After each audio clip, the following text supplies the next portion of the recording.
வணக்கம், நான் doctor Akila, consultant, NRG speciality hospitals, Chennai. போன வீடியோஸில் நம்ம என்ன சாப்பிட்லாம், எவ்வளவு சாப்பிட்ணும் அப்படிங்கிறத பார்த்தோம்.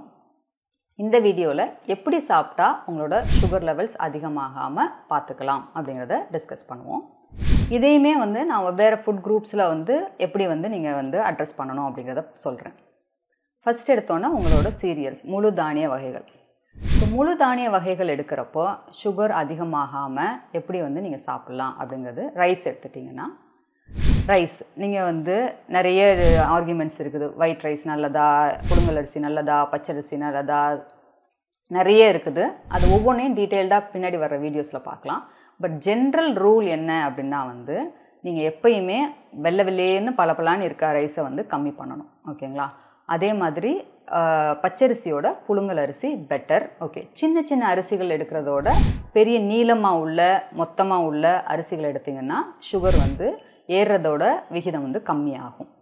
கலராக இருக்க அரிசி, அதாவது பளபளப்பாக வெள்ளையாக இல்லாமல் கொஞ்சம் மங்களா ரேஷன் அரிசி இல்லை கருப்பு கவனி அரிசி, சிகப்பரிசி, அந்த மாதிரி கலர் அதிகமாக உள்ள ரைஸில் சுகர் ஏற்றம் கம்மியாக இருக்கும்.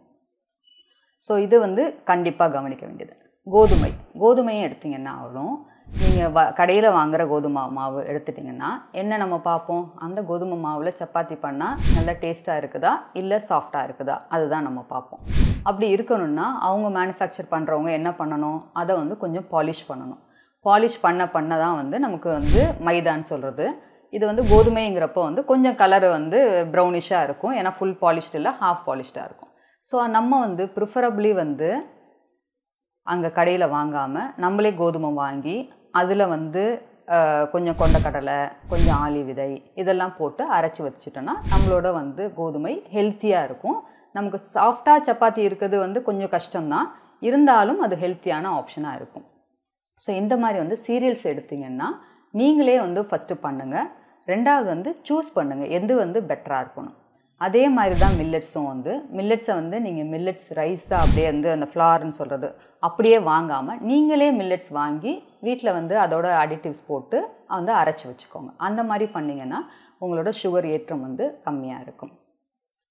ரெண்டாவது ஃப்ரூட்ஸ் சாப்பிட்லாமா சாப்பிடக்கூடாதா, எந்த ஃப்ரூட்ஸ் சாப்பிட்ணும், எப்படி சாப்பிட்ணும், நிறைய கொஷின்ஸ் இருக்கும். ஜென்ரலாக ஃப்ரூட்ஸ் அந்த 100 கிராம்ஸோடு ரெஸ்ட்ரிக்ட் பண்ணணும். ரெண்டாவது ஃப்ரூட் ரொம்ப கொலன்னு சாப்பிடக்கூடாது. ரொம்ப ரைப்பாகிறப்ப என்ன ஆகும்னா அதில் உள்ள நார்ச்சத்து அளவு கம்மியாயிடும், அதில் சுகர் சத்து அளவு அதிகமாக இருக்கும். உங்களோட சுகர் வேரியேஷன்ஸ் இன்க்ரீஸ் ஆகிறதுக்கு வாய்ப்புகள் இருக்குது. என்ன ஃப்ரூட்ஸ் சாப்பிட்லாம், கிளைசிமிக் இண்டெக்ஸ், அதெல்லாம் பின்னாடி வர்ற வீடியோஸில் பார்ப்போம். வெஜிடபிள்ஸ்னு பார்க்குறப்போ நம்ம பூமிக்கு மேலே உள்ள வெஜிடபிள்ஸ், பூமிக்கு கீழே உள்ள வெஜிடபிள்ஸ் ரெண்டு இதாக பிரிக்கிறோம். பூமிக்கு கீழே உள்ள வெஜிடபிள்ஸில் கார்போஹைட்ரேட்ஸ், மாவுச்சத்து அதிகமாக இருக்கிறதுனால அதை கம்மி பண்ணிவிட்டு பூமிக்கு மேலே உள்ள க்ரீன் லீஃபி வெஜிடபிள்ஸை நீங்கள் அதிக அளவில் எடுத்துக்கிறது ரொம்ப ரொம்ப நல்லது. அந்த மாதிரி எடுத்திங்கன்னால் சுகர் ஏறுறது கம்மியாக இருக்கும். ஃபார் எக்ஸாம்பிள் ஒரு மீல் பிளேட்டில் ஒரு கீரை 1 கப்பு இருந்ததுன்னா உங்களுக்கு அந்த ரூட் வெஜிடபிள்ஸ் ஒரு அரை கப்பு இருந்ததுன்னா பெட்டராக இருக்கும். அடுத்தது நம்மளோட மில்க் அண்ட் மில்க் ப்ராடக்ட்ஸ். அதை எடுத்துட்டிங்கன்னா மாட்டுப்பால் நல்லதா இல்லை ஆவின் பால் நல்லதா, ப்ராசஸ்டு மில்க் நல்லதா, அது அப்படின்னு நிறைய இருக்குது.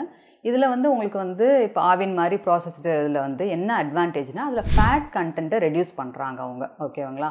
அந்த ஃபேட்டை ரிமூவ் பண்ணதுக்கு டெக்னாலஜி யூஸ் ஆகுது. பட் மாட்டுப்பாலில் அந்த மாதிரி கிடையாது. நமக்கு நான் தண்ணி ஊற்றி தான் டாக்டர் சாப்பிட்றேன், அப்போ ஃபேட் இருக்காது அப்படின்னாலும் நீங்கள் அந்த குவான்டிட்டி மில்க் எடுக்கிறப்போ அதுக்கு உள்ள ஃபேட் அதில் தான் இருக்கும். ஓகே, நீங்கள் டைல்யூட் பண்ணாலும் அதுக்கு என்ன பண்ணலாம் அப்படின்னா நீங்கள் பாலை கொதிக்க வச்சுட்டு அந்த ஆடை வருது இல்லையா, அதை ரிமூவ் பண்ணிவிடுங்க. அந்த மாதிரி ஒரு 2 times 3 times பண்ணிங்கன்னா அதோட ஃபேட் கண்டென்ட் கம்மியாக இருக்கும். ஸோ மில்க் ப்ராடக்ட்ஸுக்கு இந்த ரூல்ஸ் யூஸ் பண்ணுங்கள். பன்னீர் நீங்கள் எடுத்துக்கலாம். சீஸ்லாம் கம்மி பண்ணிக்கிறது நல்லது. நான்வெஜ் ஃபுட்டுன்னு பார்க்குறப்போ ஒவ்வொரு நான்வெஜ் ஐட்டம்ஸ்லேயும் உங்களுக்கு ப்ரோட்டீன் கண்டென்ட், ஃபேட் கண்டென்ட் அதிகமாக டிஃப்ரென்ஸ் இருக்கும். அது என்னன்னு பார்த்து சூஸ் பண்ணணும் நம்ம. ஃபார் எக்ஸாம்பிள் ஃபிஷ் நீங்கள் எடுத்துக்கிறது நல்லது. ஓகேங்களா? அதே மட்டன் ஃபேட் கண்டென்ட் அதிகம். லீன் ஃபேட், அதாவது கால் பகுதியில் உள்ள சதைகள் எடுத்து சாப்பிட்றது நல்லது. அது கொழுப்பு சத்து கம்மியாக இருக்கும். இந்த மாதிரி நம்ம எந்த பார்ட் ஆஃப் த ஃபுட் எடுத்துக்கிறோம் அப்படிங்கிறது ரொம்ப ரொம்ப இம்பார்ட்டண்ட். ஜென்ரலாகவே நீங்கள் ஃபுட்டு ஹோல் கிரெயினாக எடுத்துக்கோங்க. பாலிஷ் பண்ணாத ஃபுட்டாக எடுத்துக்கோங்க. ப்ரிஃபரபிளி வீட்டிலே வந்து நீங்கள் மாவுங்களை வந்து ரெடி பண்ணுங்கள் கடையில் வாங்குறதோட. இது எப்பயுமே சாப்பிட்றப்போ நீங்கள் வந்து அந்த ஃபைபர் உள்ள ஃபுட்டை வந்து கலந்த மாதிரி சாப்பிடுங்க. நார்ச்சத்து உள்ள வந்து இப்போ மாவு சொன்னேன் இல்லையா, கோதுமை மாவு அரைக்கிறப்போ வந்து நீங்கள் வந்து ஃபுல் கிரெயினை வாங்கிட்டு அதோட வந்து இந்த விதைகளை வந்து கொஞ்சம் ஆட் பண்ணிவிட்டு நீங்கள் அரைச்சிங்கன்னா உங்களுக்கு வந்து நியூட்ரிஷன் அதிகமாக இருக்கும். அதே செய்கிறப்பையும் வந்து நீங்கள் சப்பாத்தி செய்ய போகிறீங்கன்னா அதில் வந்து ஒரு அரை கட்டு கீரை கட் பண்ணி அதில் போட்டு அந்த சப்பாத்தி மாவோட பிணைஞ்சு ஸ்பைசஸ் எல்லாமே போட்டுட்டு அதை நீங்கள் வந்து சப்பாத்தியாக செய்கிறப்போ உங்களுக்கு நியூட்ரிஷனும் பெட்டராக இருக்கும். சைடும் வந்து நீங்கள் தேட தேவையில்லை. ஒரு கர்டு மட்டும் ஒரு கப் வச்சுக்கிட்டா போதும். நம்ம எப்படி சாப்பிட்றோங்கிறதுல ரொம்ப ரொம்ப அவசியமானது என்ன கன்சிஸ்டன்சியில் நம்ம சாப்பிட்றோம் அப்படிங்கிறது. ஓகே, நிறைய பேர் சொல்லுவாங்க, நான் காலையில் வந்து சத்து மாவு கஞ்சி தான் டாக்டர் குடிக்கிறேன், ஆனாலும் வந்து சாப்பிட்டதுக்கப்புறம் சுகர் ரொம்ப ஹையாக இருக்குது அப்படிங்கிறது. எப்பயுமே வந்து நம்ம சாலிடாக சாப்பிடணும். நல்ல திடமான பொருட்களை சாப்பிட்றப்ப சுகர் கண்டென்ட் கம்மியாக இருக்கும். அதே தண்ணி விட்டு விட்டு சாப்பிட்றப்ப சுகர் ரைஸ் ஆகிறது ரொம்ப அதிகமாக இருக்கும். 1 மணி நேரம் கழித்து திரும்ப சுகர் வந்து கம்மியாயிடும். ஸோ வந்து ஃப்ளக்சுவேஷன் சொல்கிறது, அப் அண்ட் டவுன்ஸ் வந்து ரொம்ப அதிகமாக இருக்கும் நீராக உள்ள ஆகாரங்களை எடுக்கிறப்போ.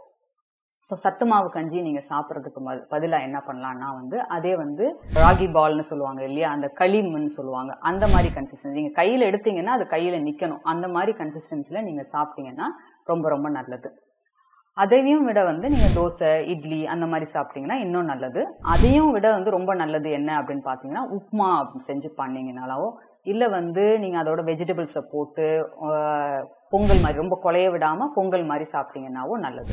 ஸோ வந்து ரொம்ப குழையக்கூடாது, ரொம்ப நீராக இருக்கக்கூடாது. அந்த மாதிரி சாப்பிட்றப்போ வந்து சுகர் ஃப்ளக்சுவேஷன்ஸ் கம்மியாகும்.